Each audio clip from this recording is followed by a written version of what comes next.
Hey guys, it's Goosebumps Completionist, and today I'm bringing you another book review from the Nightmare Room book series. And today we're going to be looking at book number 6, They Call Me Creature. Wow. This book, before I get into anything else, this book was a breath of fresh air in all the best ways. I've heard many things from Spongy and Monster Blood and others, MC if you're watching. I've heard many great things about this book, and it piqued my interest, and I just wanted to dive into something that, kind of would bring me back into the spirit of reading. I've been kind of in a reading slump recently, and I'm glad I picked this book. And I don't throw this type of terminology out a lot, but I think that this is easily one of the best R.L. Stine books I think I've ever read from him. This might be better than my favorite Goosebumps book, Werewolf Skin. I might think this is better. And that is a pretty tall order because I love that book, and I was not expecting to love this book as much as I did. This book is a wild, exhilarating, thrilling time, and it has a lot of gory moments to it. It has some really great protagonists with emotional depth. I'm getting way ahead of myself, but all the things I could possibly want in a book, this book excels at, and then some. And it even offers some wild bits to it to make it fun. And it's just one of those, I guess lightning in a bottle type of books where Stine went into this, I guess, inspired or in a mood, and he really made a masterpiece. I think this is genuinely one of Stine's masterpieces, in my opinion.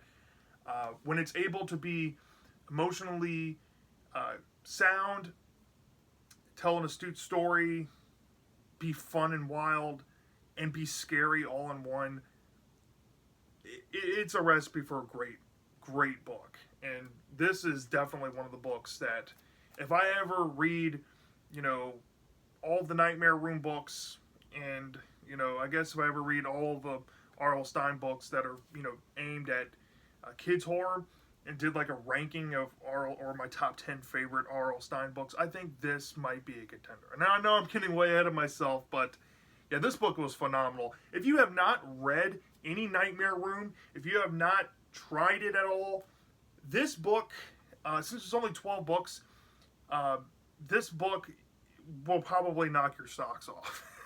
This book is great. And if you want to try this, if you haven't read it before at all, and maybe you've read a lot of R.L. Stine and just haven't tried this one yet, read this. Trust me, read this. This is great. This is really great.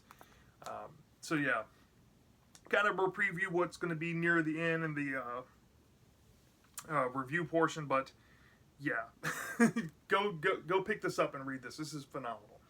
All right, so let's get into the plot overview without giving too much away. So, in this story, it centers around this girl named Laura. Now, her age is undisclosed. It's kind of odd for an R.L. Stine story. Normally, the character's age is kind of displayed, but here it's not. But that's neither here or there, important type of stuff. But Laura is a girl who lives out in, I guess, a wooded type of suburbia where there's a lot of woods and a lot of open air type of atmospheres going on, open land. And Laura's the outdoorsy type. She's very connected to the outdoors, and she has a science project where she has to go out and take pictures of, woodland creatures and pond creatures and stuff, and plant life and whatnot. And she's like really into that.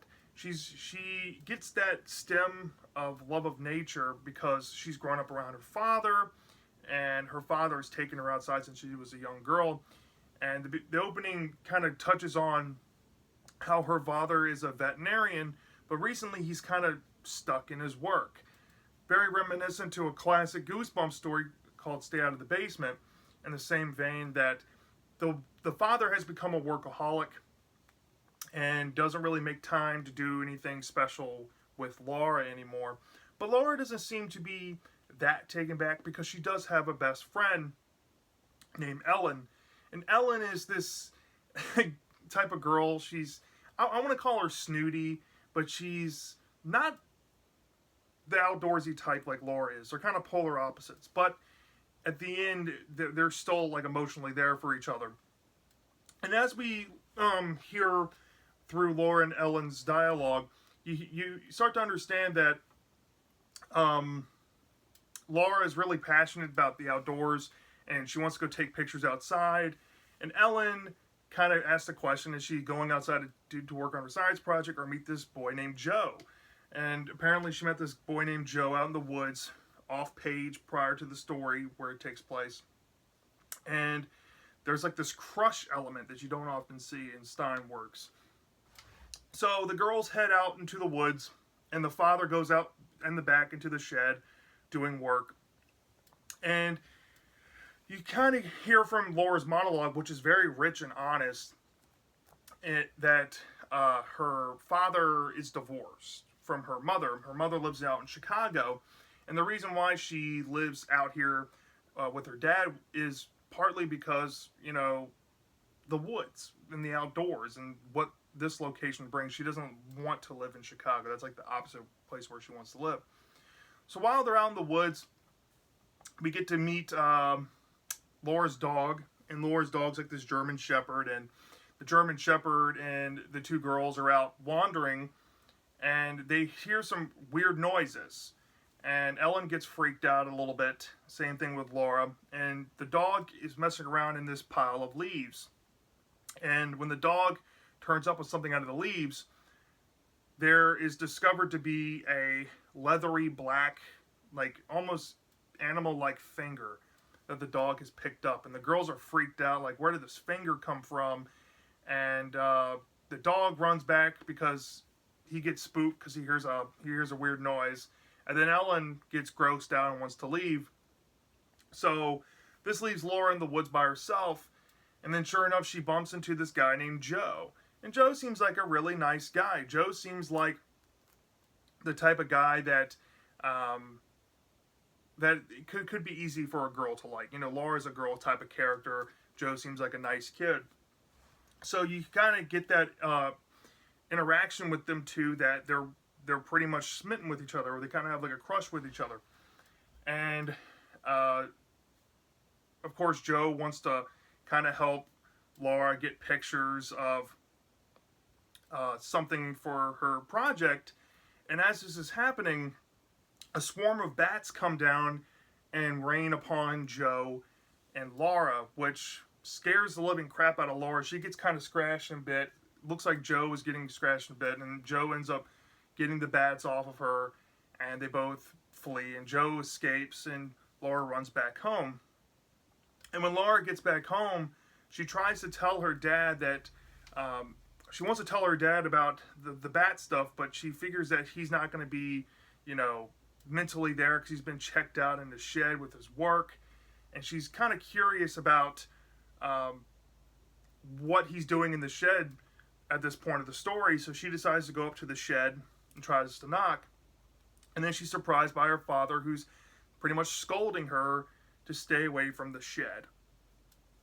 And Laura is taken back, and she's like, you didn't have to yell at me like that. And the dad feels kind of bad, and then offers to play Scrabble with her to kind of make it up to her, to you know, kind of apologize. And the two kind of bond over Scrabble, and you hear more of the monologue about how Laura is just really upset that her dad isn't present, and she kind of brings up from her past memories about this other woman character that Ellen kind of mentioned previously, called Dr. Carpenter, who was one of his former co-workers at this veterinary clinic that he worked at a few years back before he got laid off, presumably.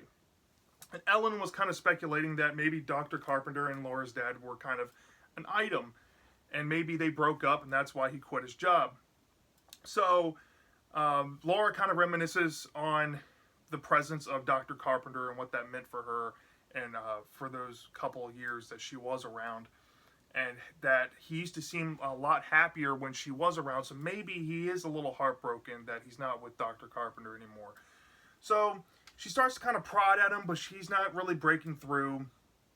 And the two finish their game, and the dad pretty much drops a bombshell, saying that that he thinks that Laura should go move back to Chicago with her mom because he doesn't want Laura, to get wrapped up in things that's going on where they're living. And Laura's really taken back, and she feels like her father's just trying to give her away, and this is unlike her dad, and something has to be wrong. And she swore, I don't want to spoil what she saw, but she swore she saw him doing something in the shed at one point before this as well. And she comes to this idea that maybe the father is hiding something that she needs to get to the bottom of. So she basically makes a promise that she'll stay away from his shed and his work, and the father agrees, and the phone call to her mom in Chicago doesn't happen. So Laura is now on eggshells with her dad, and she feels so torn up. In the middle of the night, she calls her friend Ellen, and while on the phone with Ellen kind of reveals like, okay, so I'm sorry that you're going through this with your dad, but remember you got to plan my birthday party, and she's in charge of, planning this birthday party, and Ellen's like, you should try to invite Joe. So Laura's like, okay, well, next time I see Joe, I'm going to try to invite Joe. So the next morning comes, and, Laura wants to take her camera and go out to work on her project to get kind of some fresh air and stay away from the shed.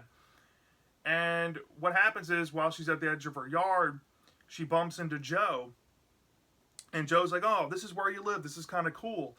And out of nowhere, Laura's dog comes out. And when the dog sees Laura and Joe together, the dog starts acting very suspicious and starts becoming very violent and starts gnarling and foaming at the mouth at the two of them, which is kind of a textbook R.L. Stine thing that he does with his books, but just go with it. And the two have to fend off Laura's dog. And by doing so, the dad comes and kind of helps. And they're like, what's with the dog? Something's wrong. And Joe's like, yeah, it's whatever. I'll try to get out of here. And Laura feels really bad about the dog because that's uncharacteristic.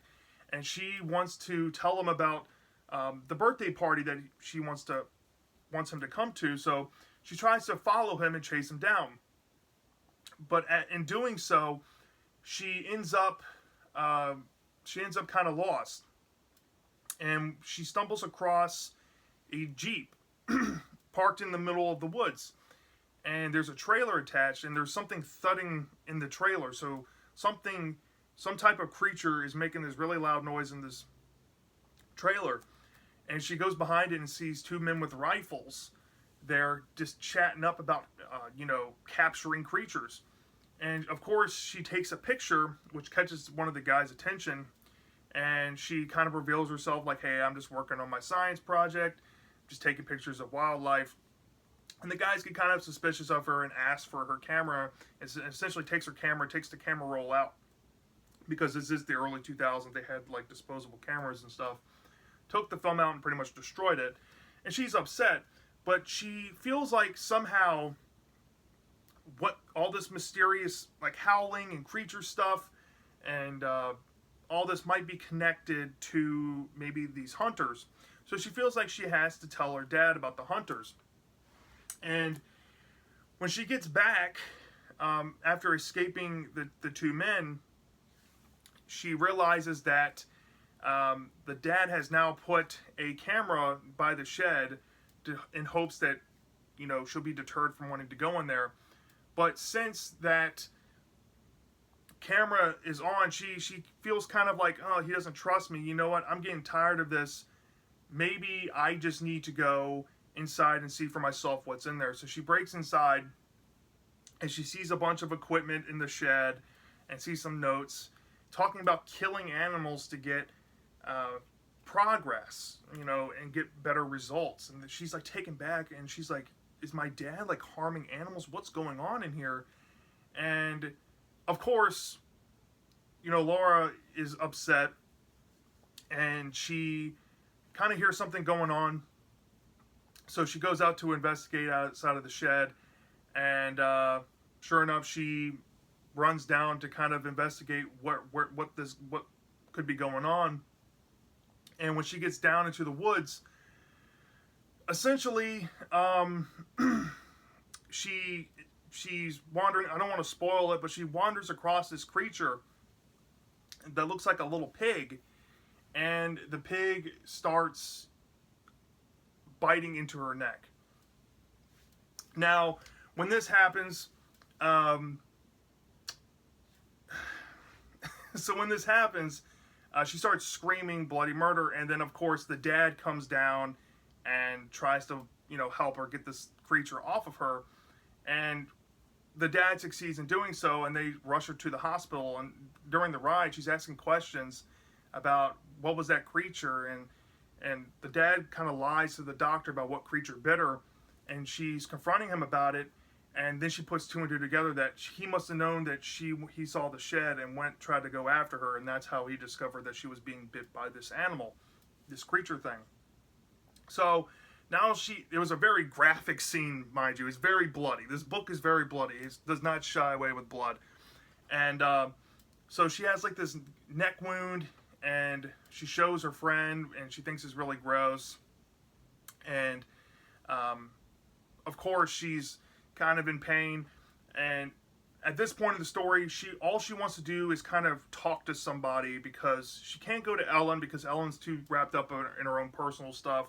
She can't go to Joe because Joe comes and goes, and she only sees him out in the woods, and she doesn't know who else to talk to. So she decides to go to the former veterinary clinic that Dr. Carpenter works at. So she heads to the clinic to talk to Dr. Carpenter, and kind of starts asking her questions about what her relationship with her father was, and what exactly was the reason why her father got fired or quit.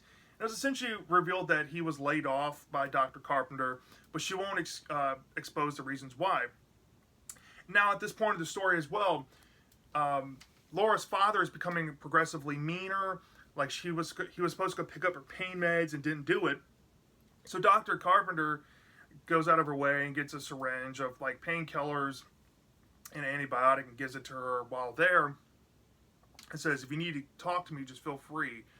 So after she gets the shot and gets the pill, she goes back home, and her father now has grown really like angry towards her, and she doesn't know if she can really trust him at this point. So the element of trust, kind of calling back to stay out of the basement's coming back. Like, all right, he's lying to people about what attacked me. He's being very hush-hush about what's going on in his shed. I'm inclined to believe that something vicious is going on in this shed involving animals. So there comes a point in time where they essentially have a falling out, and the dad is like more like on the notion of sending her to Chicago, and she doesn't want to go. And then the father kind of just drops it out of the blue when it comes around time for Ellen's birthday party, which surprisingly she was allowed to keep doing. And the only rule was to not go out in the woods. So now the father is like, all right, if you stay here now you have to stay out of the woods. I don't want you in the woods. It's not safe to be in the woods. I recommend that you stay out of there. So Ellen's party happens, and all the friends come into the backyard. She sets up the party, sets up the cake, and she's waiting on Joe. But before Joe could arrive, Ellen and her newly gotten back together boyfriend had disappeared, and somebody said they went in the woods. So she goes out into the woods to kind of investigate, and this is where she finds a mutilated deer carcass out in the middle of the field, and she starts screaming, and she sees this shed with, she thinks, a pair of eyes inside that's really creepy. And then that apparently attracts the attention of some the hunters from earlier, and she essentially gets grabbed, and something I don't want to spoil what happens, But she manages to get out of the situation, and she heads back to the party, kind of just like taken back and not knowing what else to do. Her father, I think, comes and takes her back to the party, and all of her friends are there, and the friends are like, "We heard you screaming. What happened?" And she's like, "You wouldn't believe me if I told you, but something really strange is going on out in the woods."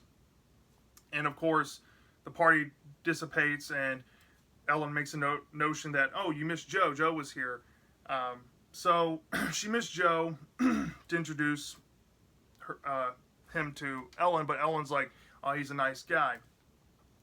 So after this point of the story, it really takes a turn where the father is now really, really just angry with her, and she wants to escape. She wants to go find Dr. Carpenter again, and essentially she goes and visits Dr. Carpenter again, and after this conversation, she has this conclusion that maybe she kind of like comes to this conclusion. Maybe she didn't go back to Dr. Carpenter. I'm just going to be vague about this next section here. So essentially, after the birthday party, she comes to this idea that the answer she's gonna seek is somehow dealing with this shed out in the woods, and she's gonna have to sneak out late at night. Early on in the story, she thought she was seeing lights out there, and you know the woods keep calling to her at like 3 a.m. So it's like 3 a.m. one morning, and she heads out to the shed to kind of investigate. The full moon, there's howling going on, and while she's nearby the shed, she essentially gets ambushed by the Jeep guys, the hunter guys, who spot her. And when she's there's a big revelation that happens, and there's a big scene involving her crawling into a deer carcass. I really don't want to spoil this because this is probably one of the best parts of the whole book, so I'm gonna keep this very vague and ambiguous. But there's a scene where she has to hide from the people trying to find her, like the hunters, and the person revealed to be with the hunters, and she legit hides in a deer carcass. And it's so graphic, and that revelation really stings her, and she realizes that she can't trust anyone. So she decides to peel off, go take a shower, change, and try to find help. And she decides to run back to the veterinary clinic and get help from Dr. Carpenter. And there she interacts with Joe, and Joe reveals himself. There's a double reveal that happened right before she saw Joe. There are these hybrid creatures that exist that are like half man, half animal. And Joe may or may not be linked to these creatures. And that's as far as I'll go with that. And Laura's world's been turned upside down. She really needs the help of Dr. Carpenter to make sense of all this. So she heads inside of the veterinary clinic, and she enters a room that she doesn't remember entering before. And she clicks the lights on, and there's a big old revelation. A big master plan by presumed real villains. And there's a bunch of shocking twists involving certain characters like Joe. Things you don't see coming with the father and Dr. Carpenter. And it gets really wild. This part of the story is so wild and fun. I legit WTF the entire time reading this. And essentially, there's a big science fiction element going on that involve like animal and human genes and trying to cure viruses and stuff. And that's been like the point of this research all along, and who's really behind it and what's actually been going on is revealed in this part of the story. And something may or may not happen to certain characters and with an animal, and the situation may or may not kind of resolve itself from the veterinary clinic, which leads to the final few paragraphs of the story where Laura thinks that whatever happened at the veterinary clinic possibly has followed her home and might be lurking out in the woods. And that's essentially They Call Me Creature. I do not want to spoil anything from the last third of the book because it is insane. and it's so shocking. I do not want to spoil the shock because it's absolutely great. So yeah, yeah, this book. I'm gonna be honest. I really don't have any negatives with it. It's just gonna be a pure love fest for this. This book. Let's start off with the strengths. So I kind of mentioned Laura's monologue in the review and the plot overview, but Laura as a character and her monologue are so strong and so above pars set by previous R.L. Stine books. I think Laura easily is the best protagonist R.L. Stine has ever created. She's beyond relatable. She's very honest in her monologue. She's very open with her insecurities and her fears. You see a lot of her personality come out in the story. She's a helpful friend. She's a worried daughter. She has a crush on this guy. She's willing to look through people's issues. She's not willing. She's perfectly willing to take chances and do the right thing.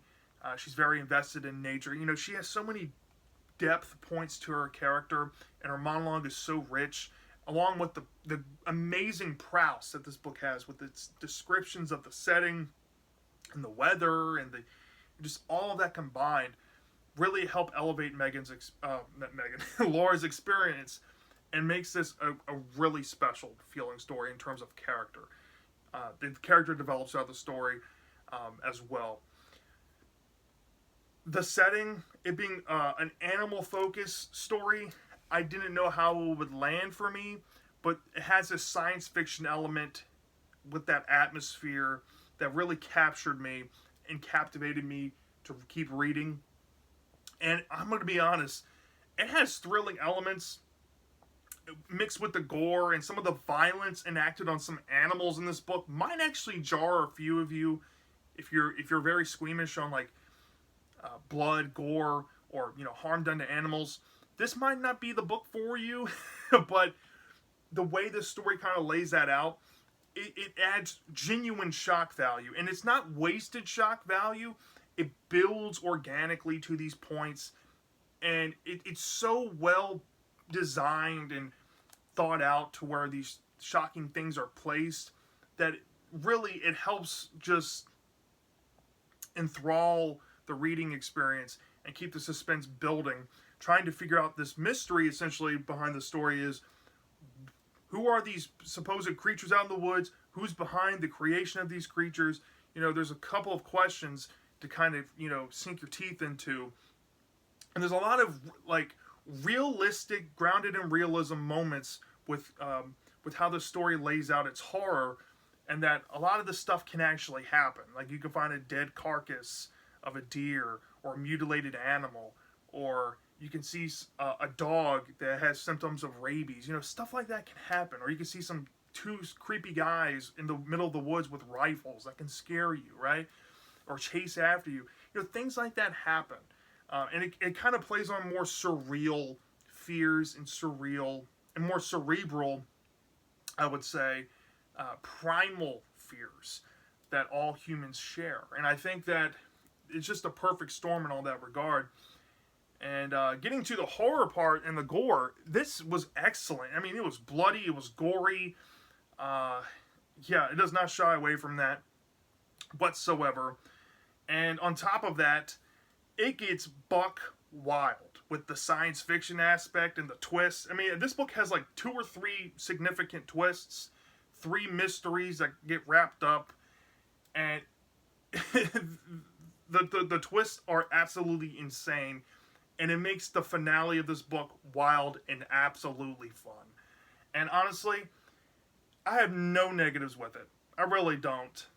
This is like a perfect book to me. This is like a 5 out of 5 book. So that's what I'm going to give it. I'm going to give this book a 5 out of 5. Really, this book is an exceptional one. And it's probably one of my favorite kids' horror books I've ever read. I really have nothing negative to say. So yeah, that's my thoughts on The Nightmare Room. They Call Me Creature. Let me know down in the comment section if you have read this before. Do you love this or do you hate this? I'm dying to know. And I'll see you next time.